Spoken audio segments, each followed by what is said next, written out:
Hello, everybody. Welcome to Rake the Take, a golf betting podcast hosted by me, Chris Lewis. And in this episode, we're going to be talking about the Butterfield Bermuda Championship. But first, let's kind of go over last week and see how our guys did. Frankly, it was a very disappointing week. I felt like in the beginning of the week, I had some decent chances with a good start from Nate Lashley and Matt Kuchar. But over the weekend, especially on Saturday, it wasn't really the best day for Nate Lashley. He shot a 75 on Saturday, which took him really out of the tournament. And then JJ Spawn was kind of just playing catch up the whole week after a bad start. Kuchar really was the only person who had a chance to really win going on Sunday, but he shot a 71, which was his worst round of the week. Overall, I just really expected more out of these guys, given the conditions and how much scoring was really a factor this week. But, what are you going to do? All you can do is kind of just chalk up the L's and move on to next week. Besides that, though, I didn't really feel unconfident about the process going into those picks, especially with the start that Lashley and Kuchar had. I felt like I was in a good spot, so it's just kind of keep grinding at it and see how it bounces in our way. But moving on, we got the Butterfield Bermuda Championship to worry about. We can't live in the Worldwide Technology Championship, I should say, not Classic. But yeah, no, I actually do really like this tournament. I've had some success here in the past. I hit on Brian Gay here in 2020, I believe. Yeah. But I do like this course. For some reason, it's one of those weird events where you can kind of find some value in some golfers that are typically unbettable. But outside of that, let's just kind of get into it. It's a 6,800 yard course, par 71 course. It's a resort style course, so really just not very penal off the tee at all. You can be a very short hitter and have a lot of success here. Like I said, when I bet Brian Gay, he was basically knocking on the door of the Champions Tour that season. Definitely not a player that would really be able to contend anywhere else. But because of that, you don't really need to be very long or accurate off the tee. There are a lot of places where you can see the flags around this course. There really aren't very many areas where you can get in trouble. So all types of hitters are able to really succeed here. That being said, I do believe you do need some skill on approach this week. Maybe not some of the proficiency that you see on some of the other courses, but being able to create opportunities is going to be very important this week. And also having a decent short game. There are some signals that around the green play is very important at this course, which I'd assume just because of kind of the unusual greens and kind of the elevated surfaces that are around this place. It's not really because of the off the tee design where you're playing from the fairway, or whether or not you're playing from the fairway or off the green, like you're typically going to have to put your shot on a leveled surface where there could be some runoffs back into the fairway or into the short grass. There's not really a ton of rough, but there are some penal bunkers around the greens that you need to be sure of. So chipping and sand saving can be pretty important skill sets to have this week. And also, just a great putter. You're going to have to make a lot of birdies to win here. But they're not really difficult greens to read in the slightest. So I wouldn't say that's necessarily a premier skill set either. It's kind of one of those weeks where you just kind of have to get your opportunities where you can get them, score really well on the par fives, and that's kind of it. Most of the holes are not going to be very hard for a lot of these guys, or very difficult for a lot of these guys. And that kind of leads me to kind of avoiding the top of the betting board this week. I think that there are a lot of good players in this field. Like you got your Maverick McNeelys, your Doug Gims, your Ben Griffins, your Samuel Stevens type players.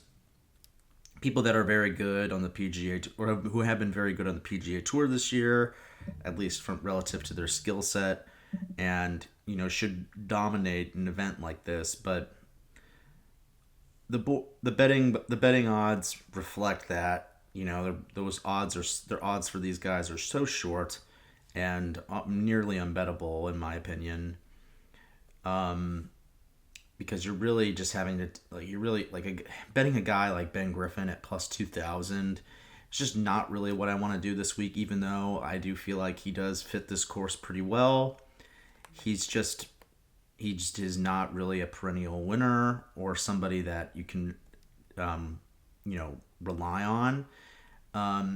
He is playing really well right now, though. So, I mean, if there's anybody at the top of the board that I would take, it's him. But I'm kind of avoiding that type of person this week. I'd rather go far back and buy low, kind of like I was doing at the Zozo. And we had some relative success to that, given where those guys were priced. With Luke List and Shizuma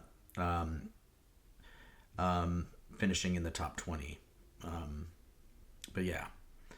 But beyond that, let's kind of get into the betting odds for the guys I do like. And to start, we have Brandon Wu.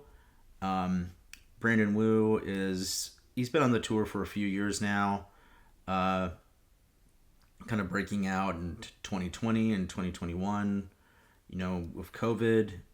And he's a player where, he kind of has a pretty well-rounded skill set across the bag.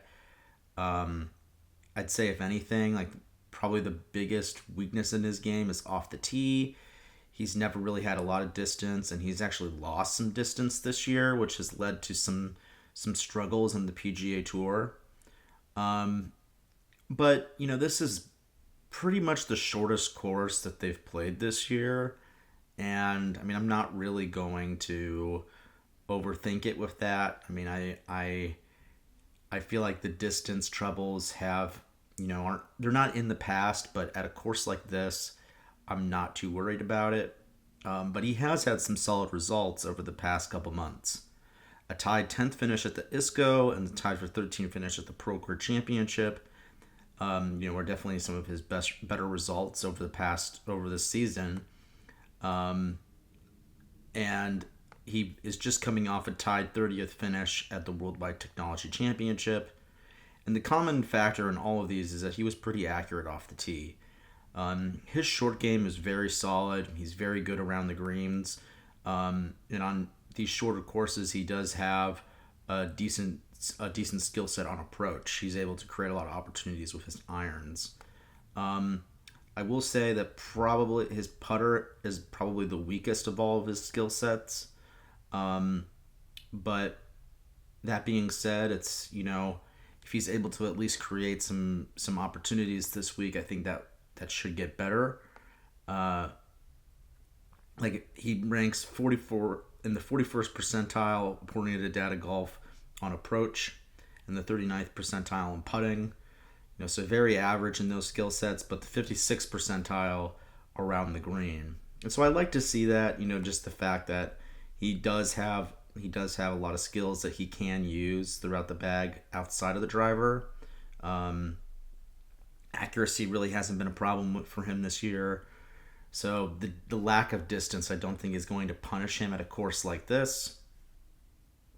And if you kind of look at his course history, let's look at that here. He's had some decent results. Tied for 34th, tied for 35th, and a tie for 30th. And so it's pretty consistently, just okay. But, at least that gives us a signal that he hasn't been abysmally bad at this course, or has at least some consistency. All we just really need him to do is sort of kind of hit that extra level and kind of bring him up into the fray. But I don't think those are bad results, even though he's not really hitting the markers that we really want. I think at plus 15,000, that's a good place to start the card given where his approach play has been at. He's been very consistent over the last few events on approach, gaining strokes on approach in basically every event since the ISCO, besides the Procore Championship where he finished tied for 13th, and the Black Desert Championship where he missed the cut. So outside of that missed cut, which was definitely his worst result of the season, he's been really gaining strokes on approach pretty consistently. It's just really, the putter is definitely, in this stretch of past 4 months or so, the putter has definitely been the weakest of his skill sets. But, I do think at a course like this, where he does have some familiarity, that should be a lot better. But yeah, no, I do like Brandon Wu at that price. I think he is a solid golfer. He's definitely a better player than what he's been playing, than the level that he's been playing at recently. So I think that this could be a critical week for him to kind of make sure that he can retain his PGA Tour status going into next year, because there really aren't too many more events where he can do that. And given the distance level of this course and everything else, it does seem like a pretty good course fit for him. So yeah, Brandon Wu at plus 15,000 I think is a solid play. Moving on from that, the rest of these guys are definitely huge wild cards, but you do have some nice prices for them. Bill Haas at plus 30,000 is a very interesting play. And Bill Haas is a guy that, he's had a lot of success on the tour in the past. He's a 6-time PGA Tour winner. Even though he hasn't won an event since 2015, we've seen him have some success at events like this. Like you look at the Corrales Punta Cana Championship earlier this year, he was able to finish tied for 18th. And before that, another tie for 24th finish in Punta Cana, and a tied for 11th finish at the Puerto Rico Championship. And those were in 2023. And he's had some good results on the Korn Ferry Tour as well, where he had a tie for 6th finish at the BMW Charity Pro-Am, and a tie for 24th finish at the Albertsons Boise Open. Now I think, if you look at both of these results, at these results and everything in between, it's like, why am I betting on this guy? He can't make a cut. He only can really do well at these kind of events, and that's kind of why. I mean, he's 199th in the FedEx Cup right now, really not having a good year. It's at this age, like, he's kind of, his best golf is way behind him, and he's probably ready to kind of get on the Champions Tour or do something else. But given the around the green ability, he's 69 in the 69th percentile around the greens, and he's in the 71st percentile on approach shots between 150 to 100 yards. So given, especially since these are shorter holes, if he can kind of just take advantage of those kind of shots, especially on the par fives, he's going to have a lot of scoring opportunities this week. Despite the bad driving and the bad approach play overall, the putter has also not been great. But I think this is one of the type of events where he can win, and I like taking a guy like this who has some previous pedigree, but just really hasn't shown it at all. But this is a type of course where they almost have to play well this week if they want to retain any status moving forward on the PGA Tour. So this is definitely a chance for a guy like Bill Haas to do something like that. Another player who I feel like has a very similar type of storyline is Camilo Villegas, who is actually the defending champion of this event. He's also at plus 30,000, which is crazy to be able to get a defending champion at those type of odds. But if you look at his performance over the last 25 starts, it's been awful. he has not done really anything on the PGA Tour this year of note, other than a tied for 35th finish at the Masters. So, I mean, there's got to be something in there, right? Given that he was able to do that at a major championship, let alone Augusta National, but seemingly has not been able to perform anywhere else. I think there are some. He does have a great around the green game, kind of like Bill Haas, and is able to be really proficient on those shots between 50 and 100 yards as well. So I think that's why, you look at a course like this for him, and it's like it should really set up well for him again. He, as a defending champion, it's kind of crazy that he'd be so undervalued like this, but it makes sense given where his career is at right now. I will say, before that win in 2023, he did have a tied for second finish at the Worldwide Technology Championship the week prior. But I do so it could have just been a hot stretch of form. I remember having money on Alex Noren at this event last year, and he lost to Camillo, which just blew my mind given where Camillo was at. And this is just one of those events where you can kind of toss out a lot of statistics out the window, and just kind of focus on okay, who can actually be on the board here, do very well at this event, because you're not going to get any betting value really on the guys that should win this week. If you really look at the past winners, that tells you all of that right now. Like, you have Camillo, Seamus, Lucas Herbert, Brian Gay, Brendan Todd. Now, if you think about kind of who, those people, Lucas Herbert, or he's on the Live Tour now, and Seamus Power. He has done well here, but it's not really a type of event where you can just guarantee that somebody is going to just impress you on the top of the board. You look at the runners up for all these: Noren, Dietrich, Danny Lee, and Patrick Reed, Wyndham Clark, Harry Higgs. It's a lot of guys who, at the time at least, were premier players and weren't able to get the job done because of some of these other higher priced golfers. So in that sense, I really don't care about pedigree this week at all.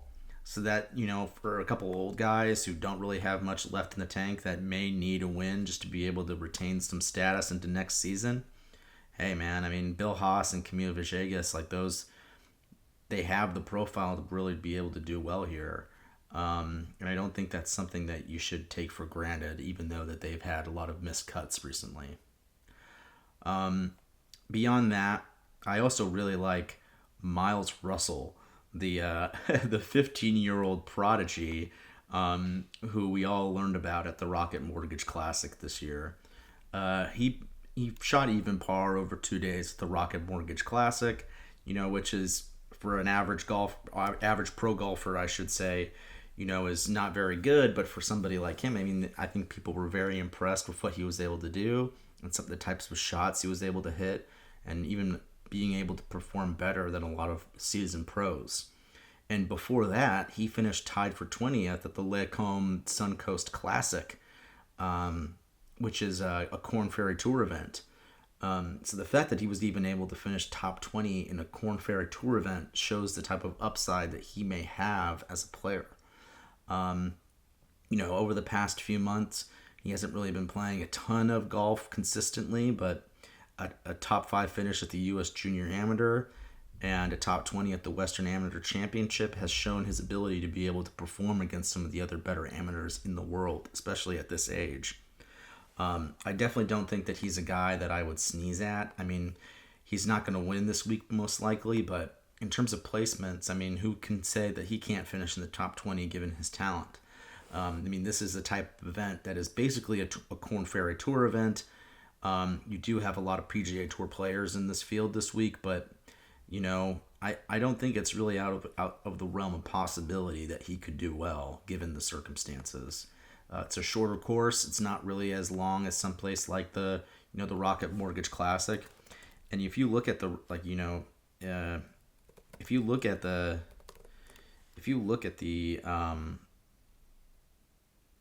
the length of a course like the Rocket Mortgage here, let's see. Yeah, Detroit Golf Club. Let's look at the distance there. Um, yeah, I guess. No, I guess it is only 6,900 yards. So not really that much different. I thought it was a lot longer, but yeah, no. So yeah, anyways, like so. I mean, if he's able to really do, if he's really able to have a couple good rounds at a course like that, then I don't really think it's out of the realm of possibility that he could do something like this. And one signature aspect of Detroit Golf Club is that if you miss your approaches on a shot, it's a little bit more difficult to get up and down around the greens. They like to grow the rough little bit around there, as opposed to this course where it's like there's pretty much no rough at all.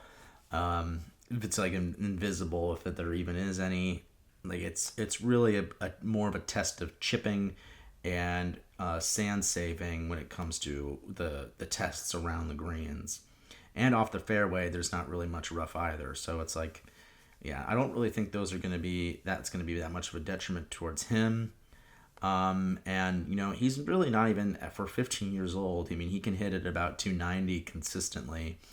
So it's like the distance aspect is not really going to affect him at all. I mean, that's pretty average for a tour professional. So the fact that he can already do that, I mean, geez. I mean, the sky's the limit for this kid. And I'm betting on the talent. I don't really think it's just a good story. I think he's a very good player. And then the other amateur I really like is Connor Jones. He kind of played into this event through some type of exemption after doing well in one amateur field.